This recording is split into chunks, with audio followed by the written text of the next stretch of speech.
Musab was born hearing, but he caught meningitis at 5 months old. Resultant was profound hearing loss. At that point, I thought, okay, I need to learn sign language so I'll be able to communicate with him.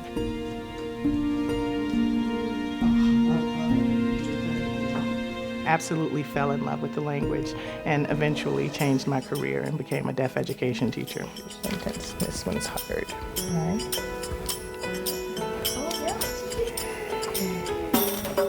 I wanted to make sure that he had a place in the community where he would feel like he belonged and he had people he could rely on, people who were like him. Being Muslim and believing in Islam puts this passion in me to stand for those who are underprivileged and those who do not have access. And that same motivation pushes me to make sure not just my son, but everybody like him has access to the same things that I have access to and are able to enjoy a better quality of life just through access to communication.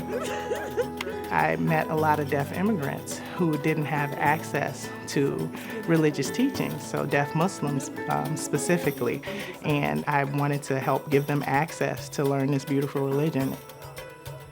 Masjid an-Nur is set up in a traditional style where the men are in the front and the women in the back.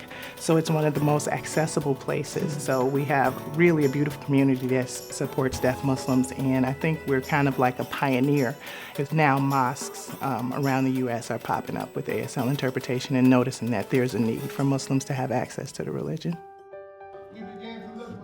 Building MDMC, which is the acronym for Minnesota Deaf Muslim Community, we started out with providing interpreters and realizing that, wow, this population needs a lot more than just interpreters at the mosque. MDMC started to branch out and do what we call alternative literacy support. Alternative literacy support is where we'll send interpreters into homes for a family dinner. If you want an interpreter for a family reunion, we've helped deaf couples get married.